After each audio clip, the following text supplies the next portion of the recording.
Hello everybody, I am Shapples and welcome back to Let's Play Maximus XV.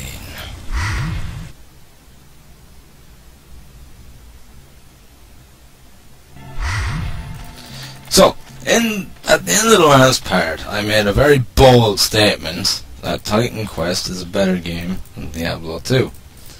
So allow me to explain this atrocity that I am speaking, or at least I'm sure it will appear as an atrocity to many people that are probably going to be seeing this. Allow me to explain. Titan Quest, though it came out several years after Diablo 3, so basically you've got that argument there saying that, well, Diablo 2,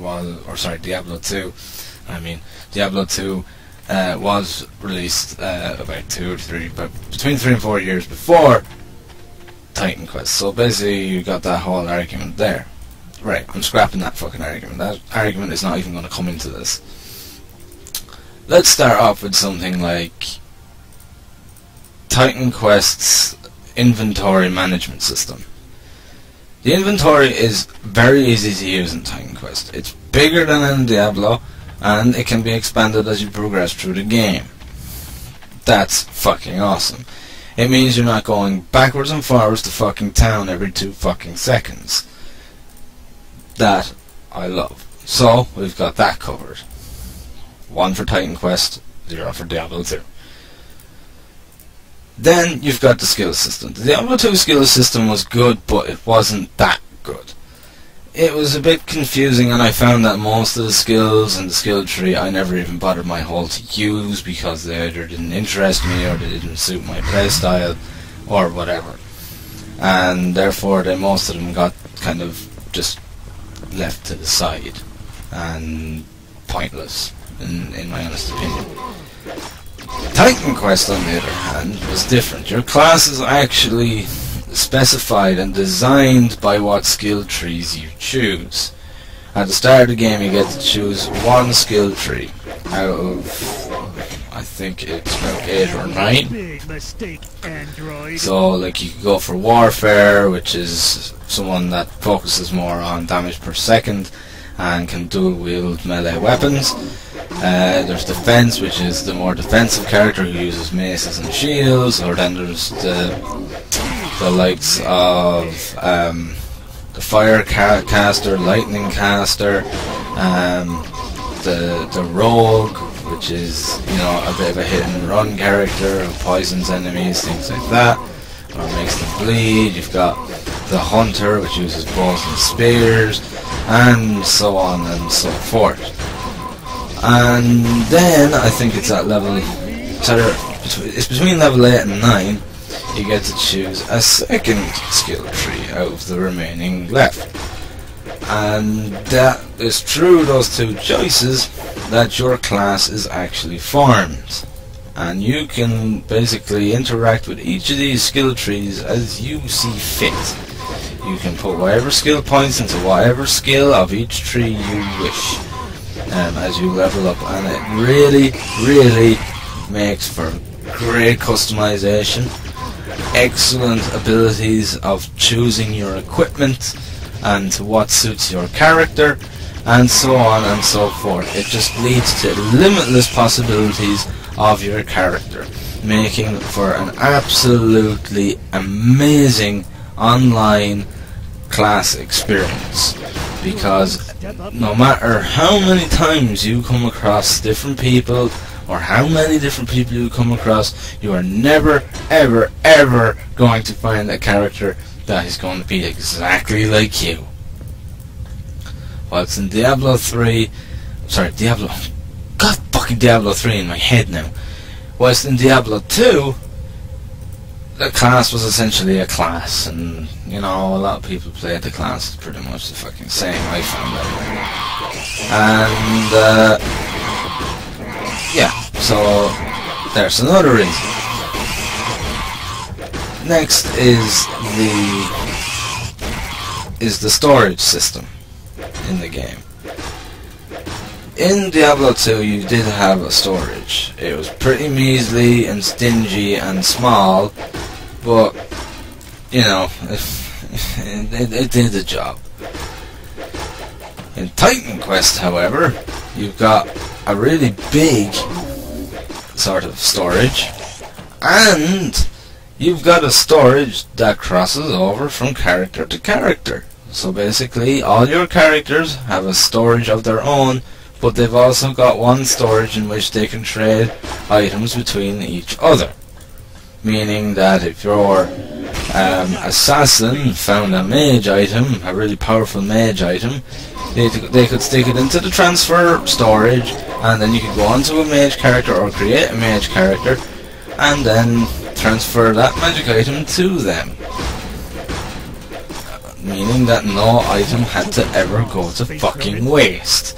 It was always handy, even when you found items that were not for your specific character you were playing at that time. But you could always make another character and those items could become of use to that character. Something that I don't understand did not happen fucking sooner in the genre. And this was later actually brought into other games such as Van Helsing. Van Helsing did the exact same thing where the storage applied to all characters on your account, and it worked very, very well. Whilst with Diablo 2, you're constantly coming across fucking set items and the likes that are absolutely fucking no good to your character, and you can't do shit with it apart from fucking throw it away or sell it, or if you're online maybe swap it for something else. But it was no good to the single player, to the solo player who liked to just play it on single player. So those are both a few examples of why fucking Titan Quest completely outdoes Diablo 2. And I'm not going to go any further into it because I could go on all fucking day. And I'm thinking of starting up another sort of game series that relates to games versus games and things like that. So, yes. Titan Quest is better than Diablo 2. And I'm sure there are people out there who would agree with me. But anyway, let's just get back to Grim Dawn for a second. So yes, Grim Dawn was made by these absolute fucking brilliant developers, and it's still being developed because it's still in beta as far as I know. But I know a couple of people who have actually been playing the alpha and the beta of Grim Dawn, and these guys are pretty hard to impress.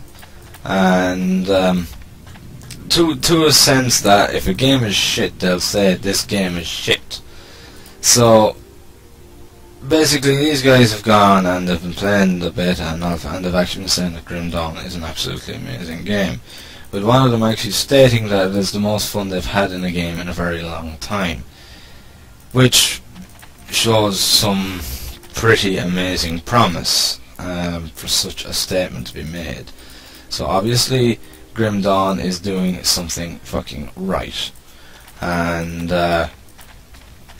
it's going to be a fantastic game, and I really can't wait for it to be released, and I'm going to play the shit out of it when it fucking comes out. But yes, it's definitely a game to keep your eyes on, especially having been made by such a great games developer as the guys from Iron Lore Entertainment as well. So yes, plenty of promise with that one.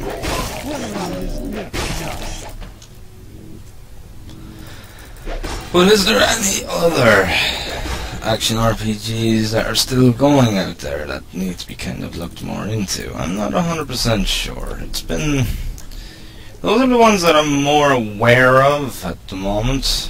I'll be completely honest, I'm not 100% sure of many others out there. I mean, by now I've mentioned like most of them. I think I've mentioned Sacred Tree, I've mentioned Divinity Original Sin, I've mentioned Grim Dawn and everything else. But I suppose what I will say is, if you have not played Titan Quest and you enjoy action RPGs, then please tell me what the hell are you waiting for. Get your ass on Steam now and download them. You can download both it and the expansion.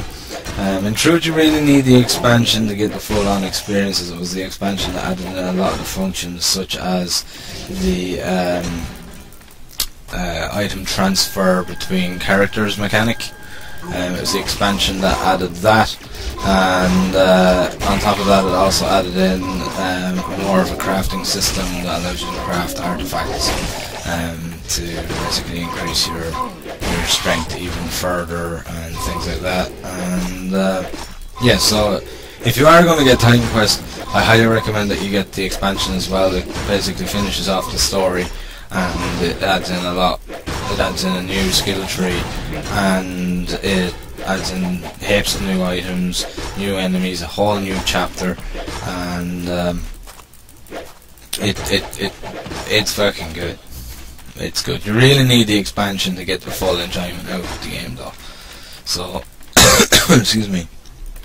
Definitely, if you are going to play it, get the expansion also, just to simply get the full enjoyment out of the game. And I suppose another one that's, I kind of don't know how I forgot about it until just now. Somehow it just re-entered my head. There was one made in the 90s, which was technically 3D. It was a 3D one. Worked the same way as this, same sort of camera angle and everything. And it was actually made by Delphi, or is it Delphi or Delphine? One or the other. They created Flashback, and they created a lot of other games, like, you know, what was it called? I can't remember what it was called now. It was a point-and-click adventure anyway. They created a good few point-and-click adventures, and they created a game called Flashback, which was hugely popular back in the day, and there was actually a remake of it made and released just last year. And I think it's Delphine, D-E-L-P-H-I-N-E, Delphine Interactive, or is it Development, or something like that? I think it's Delphine Interactive, I think. I'm not 100% sure, sorry about that. But anyway, it was made by them, and it was called Darkstone.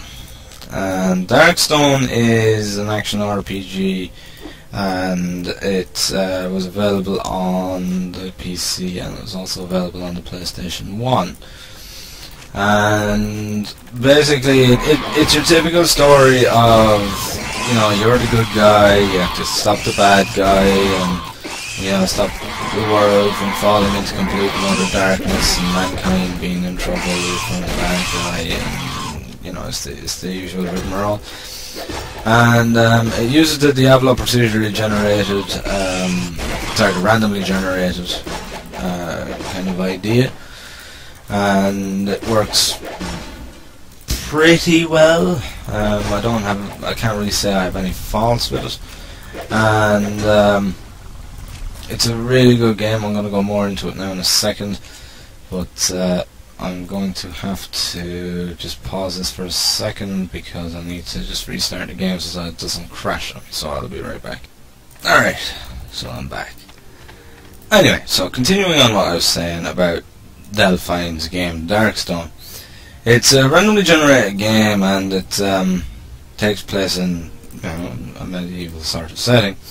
And you get to choose between 3 different character classes. There's the warrior, there's the rogue, and then there's the mage, and basically each class has a male and a female equivalent.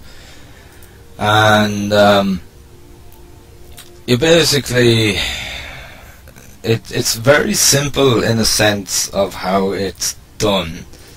There are basically 4 zones, and each zone has a different dungeon that is considered levels. So basically, between all 4 zones, you've got probably about 20 odd levels, and each level is harder than the last, and so on and so forth. And I think it was something like every dungeon had about 4 or 5 floors, something to that degree, and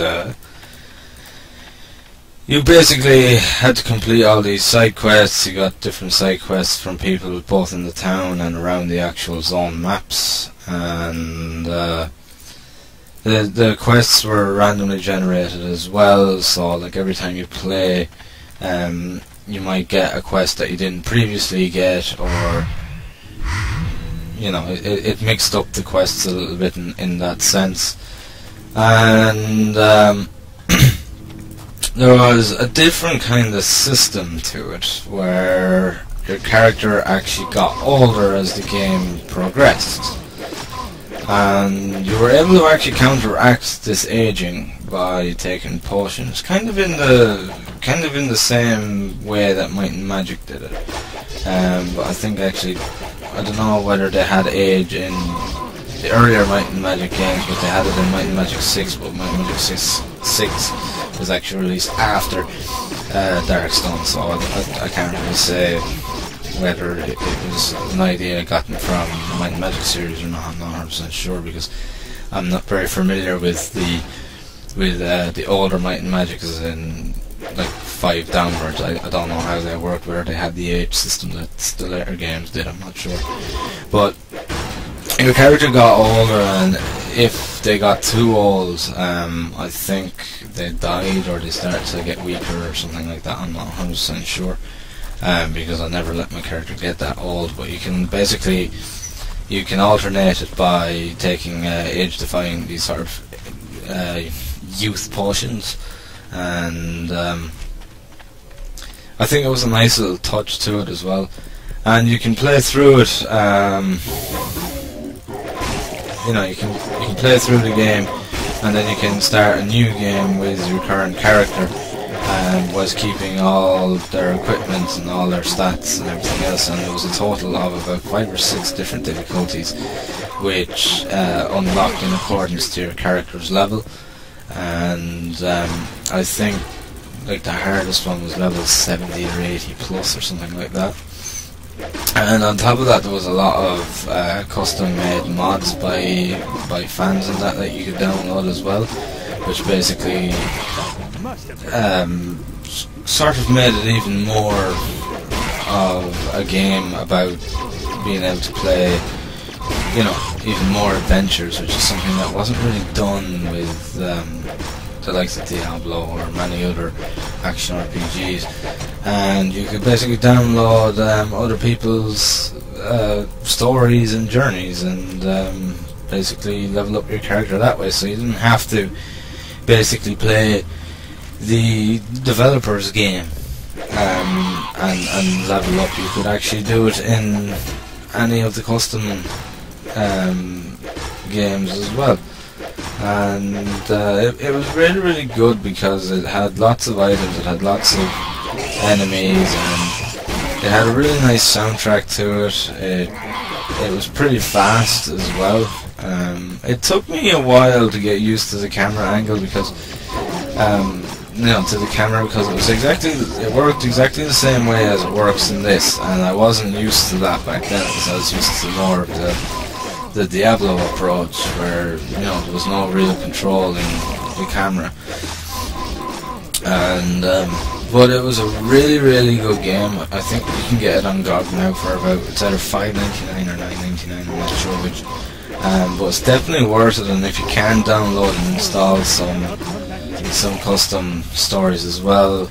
I can't guarantee now that all the custom stories will work perfectly, because there will be some that might be bugged or never 100% got finished. So, but even then, all you gotta do is basically just export your character from that game, and you can just start a new one with your character the way they were when they left off, where the story bugged out on you or whatever. And it's really, really good. I really enjoy Darkstone.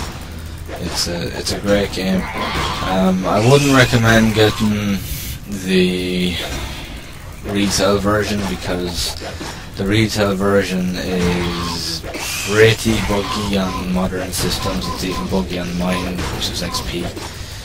So I don't think the retail version would particularly work well even with Windows 7 or 8. It might not even work at all. The retail version on this computer actually bugged out quite a bit, to the point that it would sometimes break the game and I'd have to actually export my character. It did have a habit of doing that, but if you get the GOG version, you shouldn't get any problems like that. It should pretty much patch it up straight away. It should be able to run on your modern computer without any problems at all, which is great, because it's a really good game, and I really suggest checking it out, because Rebelmind were a really good company. I'm not sure if they're still going. I don't think so somehow. But they made some really good games back in the day, and Flashback was definitely one of them. It's just a shame that Flashback is very hard to get hold of these days. Like none of the download sites have them available. Like, you know, I don't know why that is. I think it might have something to do with, you know, getting the rights of the copyrights and that to it, especially with it having been remade as well. So like the rights must have been brought over to another developer of some kind. But yeah, I if you like action RPGs, definitely check out Darkstone. It's a great game, and I'd highly recommend it to anyone that excuse me, that likes action RPGs, because it is well worth checking out. The graphics haven't. I'll be honest about the graphics, they haven't aged well at all. The graphics look pretty horrible in comparison to today's, but you know, they look very blocky and that, but I mean, it's still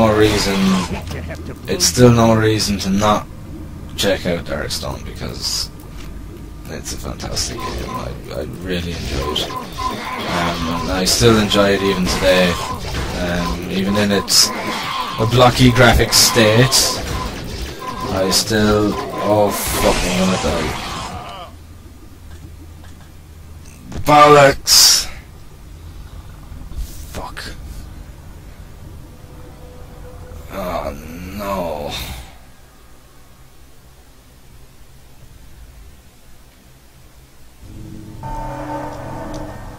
God damn it. I'll be right back, guys. Alright, I'm near enough back to where I was, or at least very close to it. But yeah, Darkstone, definitely get your hands on it if you like action RPGs. It's really good, especially when you can, as I said, you can basically play other people's custom designs and stories and and the likes as well. It's always a lot of fun. So do indeed check it out if that would tickle your fancy. And right,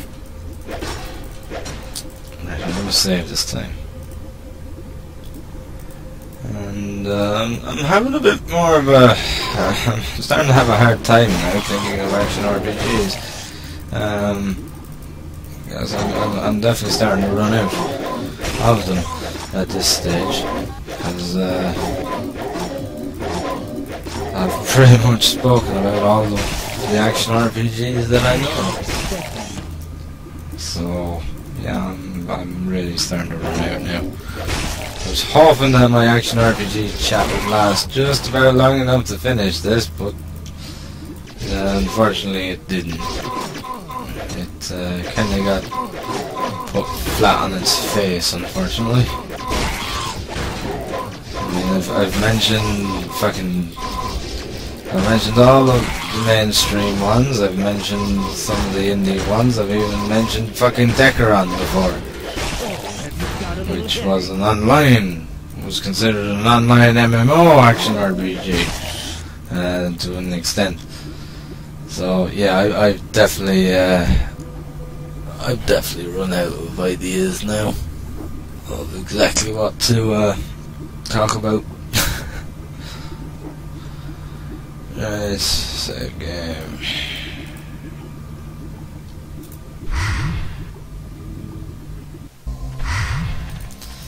But yeah, I've kind of run out now at this stage.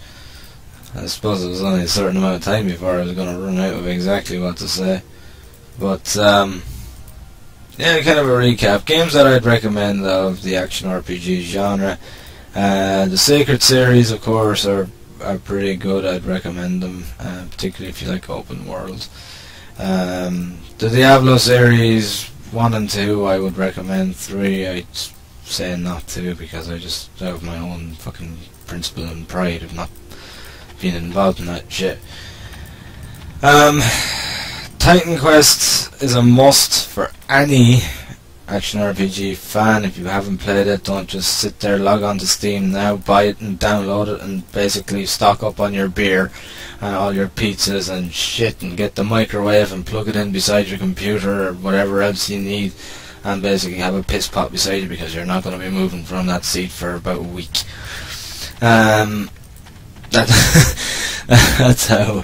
That's how good fucking Titan Quest is. It's a phenomenal game. You'll be stuck to playing it for a while anyway. So yeah, get a mini fridge, have it by the computer there, full of beer and or fucking Coca-Cola or whatever it is that you fancy, and make a damn good one of it. And after that, we've got Darkstone, another one of my favourites. An absolute amazing game. I think it was one of Delphine's last games. I'm not 100% sure. Now, I'm not sure if they are still going or not. It's a possibility that they are. But yes, it's you should definitely check out Darkstone. Isabel, whatever the hell the game's called. There's that out there too. That's, you know, I can't really say much about it. All I know is that it does have a Metascore of about mid-60s on Steam, which means it's generally an average game, but I can't speak for myself in relation to it, unfortunately, as I haven't played it yet. The Divinity series is another must if you like action RPGs, particularly Divine Divinity. It's a full open world again, but similar to that of Sacred, but nowhere in the same kind of size. But it is still a great game. It's got I don't know how many quests, well over 100 anyway. To basically embark on and complete, and you'll have absolutely, like, you know, an average gamer who might play, say, after work or something like that, like, you know, the average family man who's a gamer, and he might play for maybe 2-3 hours after work, after he gets home, whatever. You'll be looking at a few months of gameplay at least with Divine Divinity. Beyond Divinity isn't quite as long, as far as I know, as I never finished it, but from what I've heard it's not quite as long, but you'll still get a good, decent amount of actual gameplay out of it. Divinity 2 didn't strike me as it was completely different to the predecessors of it, but it's also said that it's not a woeful game, but it might be worth checking out, especially if you can get a bundle deal on all three. And then we've also got the new one, Deadly Sin, which is, I think it's just been released. It's available both on Steam and on GOG. I'd definitely check it out, especially if you have played the originals. And even if you haven't played the originals, I suggest that you check it out, and then maybe later go back and play the originals, because they are absolutely superb games, without a doubt. And I've already mentioned Titan Quest, haven't I? And now my mind is just gone blank, and I can't think of anything else in relation to the action RPG genre. There's also King's Road, which is an online internet browser action RPG with fucking fantastic graphics. You'd swear that it wasn't an actual browser game at all, and that can be found if you were to Google King's Road game or King's Road browser game.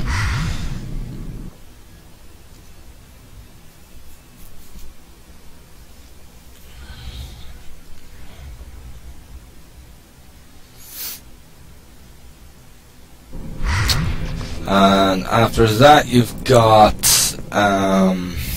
Hellgate, which is basically a completely revamped Hellgate London, and there's apparently something new going with that called Hellgate Tokyo, and you should be able to find that through Hellgate Game or Hellgate Tokyo. If you were to Google it, you should be able to find that. It's free to play, and you can download it for free and just play away. And basically, there is a thing where you can actually pay for additional access to areas, but with real money. But you can also do it by paying in-game currency as well, so you're not forced to actually have to pay anything. And yeah, pretty much after that, I don't really have an awful lot more in the sense to talk about the action RPG side of things. There is The Incredible Adventures of Van Helsing, with the second one just being released about a month ago, thereabouts. So yeah, that's pretty much it from me for this part anyhow, guys. So thank you very much for watching. I hope you've enjoyed the video, and as always, I will see you in the next one. Thank you, and have fun.